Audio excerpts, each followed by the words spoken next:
સો hi guys, good morning. કેમ છો તમે બધા? હોપ કે તમે મજામાં જશો. હું બી મજામાં છું. આજ તો બપોરના 11 વાગ્યા હતા. વિડીયો સ્ટાર્ટ કર્યો પછી મેં ફટાફટ બનાવી દીધું ડુંગળી બટેટાનું શાક અને રોટલી. અને મયંક આવી ગયા છાશ લઈને.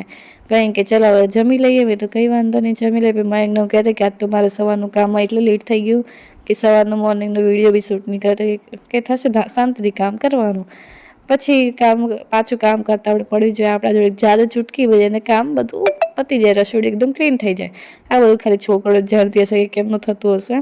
પછી સાંજના 4 વાગ્યા હતા. મયંકે આજે મસ્ત ચા બનાવી દીધી. તો પછી હું અને ભાઈ અમે બધા ચા પીવા બેસી ગયા. ભાઈ બી અહીંયા જ છે. ભાઈ હસે છે કે એમના જમાઈ આજે ચા બનાવી.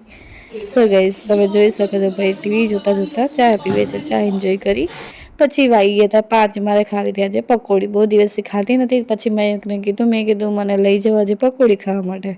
તો મયંકે સારું. પછી અમે બંને નીકળી ગયા પકોડી ખાવા માટે.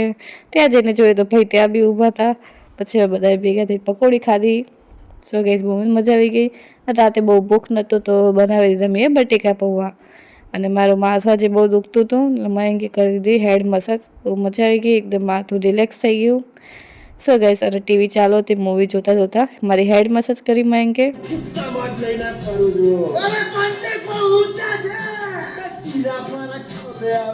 સો ગાઈસ, આજનો વિડીયો સારો લાગે તો લાઈક શેર સબસ્ક્રાઈબ કરવા ભૂલતા નહીં. બધાને જય માતાજી.